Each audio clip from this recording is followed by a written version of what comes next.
इस वीडियो में बात करेंगे आरएएस के इंटरव्यू में जो 2018 का जो पेपर हुआ था उसके इंटरव्यू अब चालू हुए थे 2021 में। दिनांक आप यहाँ पर देख सकते हैं 26 मार्च 2021 के इंटरव्यू का ये जो क्वेश्चंस हैं। इंटरव्यू दिया था श्री राम मीणा ने। 40 से 42 मिनट तक ये इंटरव्यू चला था और पैनल था मंजू शर्मा जी व 4 अन्य बोर्ड मेंबर। तो इस इंटरव्यू के बारे में बात करेंगे, कौन कौन से क्वेश्चन पूछे गए थे, किस प्रकार के क्वेश्चन थे। पूरी वीडियो आप एंड तक देखिएगा, काफ़ी महत्वपूर्ण है और काफ़ी नॉलेज आपको इससे मिलेगी। तो सबसे पहले जनरल नॉलेज स्टूडेंट के बारे में कि वो गृह जिला उसका अलवर था। उसने पहले ही प्रयास में परीक्षा पास कर ली थी और पहले प्रयास में इंटरव्यू तक पहुंच गया था। हॉबी के बारे में, हॉबी उसकी क्रिकेट थी, वॉचिंग, अन्य बच्चों के साथ खेलना, इस प्रकार से उसने बताया। योग्यता स्नातक थी और सिविल इंजीनियरिंग चल रही थी DAF के अनुसार। DAF यानी डिटेल्ड एप्लीकेशन फॉर्म।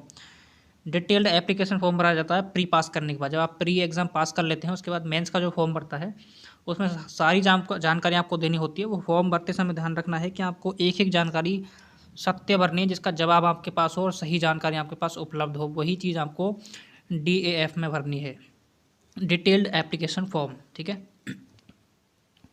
क्वेश्चन थे, आपने कक्षा 10वीं कब व कहाँ से की थी? तो उसने कैंडिडेट ने जवाब दिया होगा। जो जवाब अभी हमारे पास है नहीं, आप अपने जवाब अपने अकॉर्डिंग तय कीजिएगा। सभी के जवाब अलग अलग हो सकते हैं। तो पहला सवाल था 10वीं कक्षा के बारे में। उसके बाद वो 10वीं में कैंडिडेट है, 10वीं में सप्लीमेंट्री था, इसलिए सप्लीमेंट्री का सवाल पूछा गया। और सप्लीमेंट्री होने की वजह से ये जो इंटरव्यू है थोड़ा लंबा चला था। उसके बाद 12वीं के बारे में पूछा गया कि 12वीं आपने कहाँ से की। 12वीं की उसके स्कूल का नाम था जियोन विद्यालय। तो जियोन का शाब्दिक अर्थ पूछा गया कि जियोन का शाब्दिक अर्थ क्या होता है। तो इस प्रकार आप भी अपने विद्यालय के बारे में, अपनी आसपास के एरिया के बारे में, हर चीज़ को आपको अवेयर रहना है इस चीज़ के बारे में। यहाँ तक कहाँ से की, यानी ग्रेजुएशन ऑनर्स ने कहाँ से की, ये सवाल भी था। उसके बाद क्वेश्चन था, बिना नाम बताए 90 सेकंड में अपना परिचय दीजिए, शिक्षा को केंद्रित करते हो। यानी कि नाम नहीं बताना है, नाम उनको ऑलरेडी पता है, तो वो सिर्फ शिक्षा के बारे में जानना चाहते हैं। अधिकतर शिक्षा को केंद्रित करते हुए अपने बारे में डिस्क्राइब करना है। आपकी जो भी जानकारी है वो उनको बतानी थी। उसके अलावा था, इंजीनियरिंग कहाँ से कर रहे हो, कौन से ब्रांच से। यानी कि वो सिविल इंजीनियरिंग कर रहे थे तो उसके बारे में जानकारी जानना चाह रहे थे, ब्रांच भी पूछी थी। हॉबी क्या है, अन्य हॉबी क्या क्या है, मतलब हॉबी जो बता दी थी उसके अलावा और क्या हॉबी है। जो गृह जिला था उसके बारे में पूछा था, वहाँ का DM कौन है इसके बारे में पूछा था। कोरोना कंट्रोल के लिए आप अपने DM को क्या सुझाव देना चाहेंगे। आप अपने सुझाव को, अगर कोई DM को कोई सुझाव देंगे कोरोना के लिए, तो वो आप क्या दे सकते हैं अपनी तरफ से, वो पूछा था। आपने DAF में प्रथम स्थान पर DSP सेवा क्यों रखी, SDM सेवा क्यों नहीं, वर्दी से इतना प्यार क्यों, ये सवाल पूछा गया। यानी कि डिटेल्ड एप्लीकेशन फॉर्म जो भरा जाता है उसमें आपको अपनी चॉइस भरनी होती है कि आप RAS में कौन सी पोस्ट लेना चाहते हैं। ये आपको चॉइस देनी होती है। उसमें लगभग 30 पोस्ट के आसपास होती हैं। सबसे ऊपर SDM की आती है, उसके नीचे DSP की आती है और उनके अलावा बहुत सारी पोस्ट और होती हैं, 27-28 पोस्ट। उनमें से जो भी आप चूज़ करना चाहते हैं वहाँ पर चुन सकते हैं। तो इस कैंडिडेट ने DSP सेवा को चुना था, SDM को नहीं, तो उसको लेकर सवाल पूछा गया। उसके अलावा सवाल था, कर्फ्यू क्या है, धारा 144 का उल्लंघन करने पर IPC की कौन सी धारा का मुकदमा दर्ज हो सकता है। यानी कि अगर पहले तो पूछा था कर्फ्यू है क्या, उसके अलावा 144 की धारा का यदि कोई उल्लंघन करे तो उसके ऊपर क्या कार्रवाई की जा सकती है, ये सवाल था। फिर सवाल है, अब RAS बनने के बाद आपके अधिकार क्षेत्र में आने वाले लोगों को कोरोना से कैसे बचाएंगे, पॉक्सो क्या है, हाल ही में चर्चा में क्यों रहा। यानी कि यदि आप RAS बन जाते हैं तो कोरोना के लिए आप अपने अधिकार क्षेत्र में क्या क्या उपाय करेंगे, क्या क्या बचाव करेंगे, वो आपको बताना था। पॉक्सो क्या है, ये उस समय जब मार्च का महीना था तो उस समय ये काफ़ी चर्चा में था उस समय, किसी विवाद को लेकर के।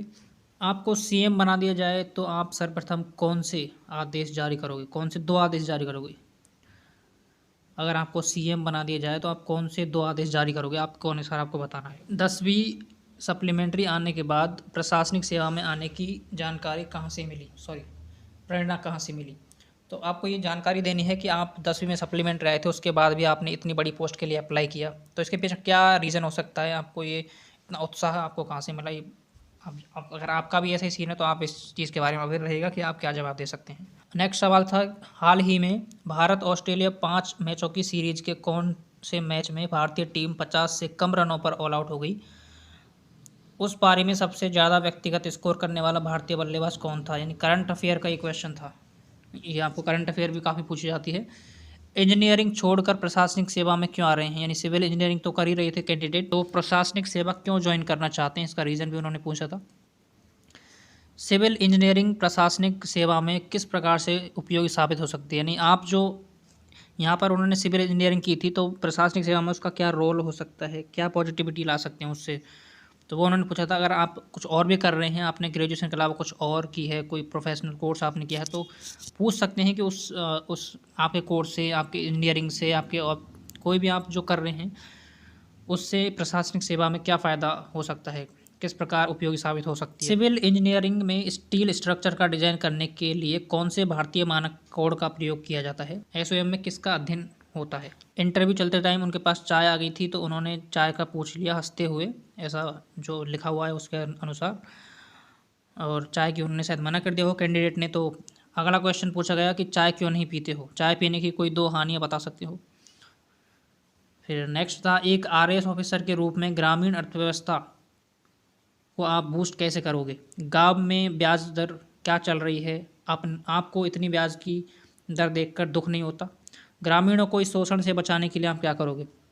यानी कि ग्रामीण जो इकोनॉमी होती है उसमें सुधार कैसे कर सकते हैं, क्या उसमें बूस्ट उसको कैसे ठीक कर सकते हैं? गांव में जो ब्याज दर चलती है वो काफ़ी हाई होती है, तो उसको देखकर उन्होंने पूछा था क्या दुख नहीं होता है, और उसमें जो शोषण जो ग्रामीणों का होता है उसमें क्या सुझाव कर सकते हैं, क्या बचाव ला सकते हैं, वो सब पूछा हुआ था। पंचकोटा में क्या शामिल है? आरटीपीपी एक्ट क्या है? पांडुपुल क्यों प्रसिद्ध है? अलवर में कहाँ स्थित है? ये सवाल पूछा गया। फिर था मोदी जी निजीकरण क्यों कर रहे हैं जबकि नेहरू ने बड़ी मुश्किल से ये सब खड़ा किया है? ये सवाल था, यानी वही जो करंट से रिलेटेड इसको लगा सकते हैं। उसके अलावा था कहाँ से आ रहे हो, कैसे आए हो, कौन सी ट्रेन से आए हो, ट्रेन के नंबर क्या थे? मतलब कह सकते हैं कि उन्होंने अटकाने की पूरी कोशिश की थी हर तरह से। तो इस चीज़ का ध्यान रखना कि आपको हर एक चीज़ के बारे में अवेयर रहना है। फिर था कि आपके डीएएफ के अनुसार आप 10वीं में सप्लीमेंट्री थे, उसका कारण क्या था? यानी आपको डिटेल्ड एप्लीकेशन फॉर्म के अनुसार आप सप्लीमेंट्री आए थे, तो उसका मेन रीज़न क्या था, क्यों आप सप्लीमेंट्री आए थे? तो वो आपको बताना था। कोरोना और कोविड-19 में क्या अंतर है? जो कोरोना और कोविड-19 है उसमें अंतर क्या है, ये भी डिस्क्राइब करना था। नेक्स्ट है क्या आपकी कम्युनिटी को आज भी आरक्षण की आवश्यकता है? क्यों आपको नहीं लगता कि आरक्षण का आधार बदल देना चाहिए? नेक्स्ट था संविधान क्या है? आरपीएससी की स्थापना कब व क्यों की गई थी? इसके रीजन पूछे गए। विदेशी आक्रांता भारत किस उद्देश्य से आए थे? मोहम्मद कासिम के पिता कौन थे? कासिम द्वारा कौन सी मुद्रा चलाई? वर्तमान में कौन से देश की मुद्रा है? ये पूछा गया था, यानी हिस्ट्री का, इंडियन हिस्ट्री का ही सवाल था। महाराणा प्रताप की प्रथम राजधानी क्या थी? हल्दी घाटी युद्ध को खमनौर का युद्ध किसने कहा था? ये भी यहाँ हिस्ट्री का क्वेश्चन है। आरएएस बनने के बाद पर्यटन के क्षेत्र में आप क्या सुधार करोगे? नेक्स्ट है क्या आपको लगता है भारत सरकार सरकारी संस्थाओं पर राजनीतिक हस्तक्षेप कर रही है? आपको अपनी राय रखनी है इस चीज़ के ऊपर। राजनीतिक हस्तक्षेप को लेकर आपके साथ कोई व्यक्तिगत घटना हुई है? तो उन्होंने ये पूछा है क्लियरली। नेक्स्ट है आप डीएसपी बनने के बाद महिलाओं के साथ बढ़ रहे रेप की घटनाओं को रोकने के लिए क्या उपाय करोगे? तो ये उन्होंने जाना है। उसके अलावा था नैतिक मूल्य किसे कहते हैं? क्या नैतिक मूल्य के पीछे बाध्यता होती है? आपके दृष्टिकोण से इसके लिए क्या उपाय किए जाने चाहिए नैतिक मूल्य के बारे में? निर्वाचन आयोग की भूमिका को आप किस तरीके से देखते हैं? नेक्स्ट है क्या ईवीएम का प्रयोग किया जाना सही है? क्या ईवीएम से कोई फ़ायदा हुआ है? यदि ईवीएम फ़ायदेमंद है तो इसके फ़ायदे बताओ और अपनी 2 कमी बताओ, यानी ईवीएम के 2 फ़ायदे बताने हैं और खुद की 2 कमी बतानी है। अगला चलते हैं। आपकी स्ट्रेंथ क्या है? नेक्स्ट आरएएस क्यों बनना चाहते हैं? फिर एक सवाल पूछा गया आपके सूट में कितने बटन हैं, यानी आपको अटकाने का पूरा प्रयास। अलवर में कौन सी देवी का मंदिर ज़्यादा प्रसिद्ध है? उसका जो पुजारी है वो कौन सी जाति का है? मीणा जनजाति का नारायणी माता से क्या संबंध है? आप कितनी बार गए हैं? शिक्षा विभाग और पुलिस में आप किसे ज़्यादा अच्छा मानते हैं और इसके पीछे क्या कारण है? कृषि बिल को लेकर विरोध क्यों हो रहा है और किन किन मुद्दों पर विरोध है? कृषि बिलों के विरोध और गतिरोधों को दूर करने के लिए क्या किया जा सकता है? यानी आपको बताना है कि सही है या गलत है, आपको मुद्दे डिस्क्राइब करने हैं। उसके अलावा आपके अकॉर्डिंग आप क्या कर सकते हैं, क्या डिसीजन आपको इन चीज़ों को रोकने के लिए लेना चाहिए, वो यहाँ पे पूछ सकते हैं। आप प्रशासनिक अधिकारी एसडीएम के रूप में किसी क्षेत्र में तैनात हैं, वहाँ आपको एक राजपूत घराने की लड़की से प्रेम हो जाता है। अब आप उससे शादी करने के लिए क्या अपनी शक्ति का प्रयोग करोगे या फिर प्यार को कुर्बान कर दोगे? ये एक मजाकिया अंदाज में सवाल पूछा था, लेकिन इसका जवाब भी आपको देना है। नेक्स्ट सवाल था कि क्या आपकी प्रेमिका है? मान लो प्रेमिका होती और वो होटल में अश्लील कार्य में लिप्त पाई जाती, तो आपका क्या रिएक्शन होता, यानी कि ऐसा अगर होता तो आप क्या करते। आपके डीएएफ के अनुसार आपकी उम्र 22 साल से कम है, तो क्या आप एक प्रशासनिक अधिकारी के रूप में इतनी कम उम्र में प्रशासन को संभाल पाओगे। ये काफ़ी गहरा क्वेश्चन है, सभी के जवाब काफ़ी सोच समझ के देने होते हैं, लेकिन ये सवाल काफ़ी गहरा होता है। कई स्टूडेंट होते हैं जो काफ़ी कम उम्र में, यानी 21 की उम्र उनकी होती है और वो एग्ज़ाम पास कर लेते हैं, लेकिन इंटरव्यू में ऐसे सवालों की वजह से अटक जाते हैं। तो खासकर ये चीज़ ध्यान रखनी है। आपको ही आरएएस क्यों बनाया जाए, आपकी उम्र अभी कम है, और उसके बाद उनको ये सब बोलकर जाने के लिए बोल दिया गया। यानी रिजल्ट का वेट कीजिए। तो पूरा ये जो इंटरव्यू हुआ था उसके लिखित प्रश्न ये थे, जवाब आपको अपने अकॉर्डिंग तय करने हैं कि आपका जवाब क्या हो सकता है। आपको अगर किसी चीज़ का जवाब बहुत क्लियरली आता है, बहुत पता है कि इसका जवाब यही मेरी तरफ से हो सकता है, तो कमेंट बॉक्स में अपने अपने जवाब ज़रूर मेंशन कीजिएगा, ताकि और लोगों को भी इससे प्रेरणा मिल सके और लोगों की थोड़ी नॉलेज मिल सके।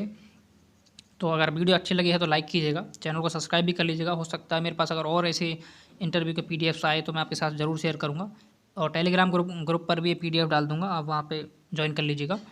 मिलेंगे फिर किसी नई वीडियो के साथ।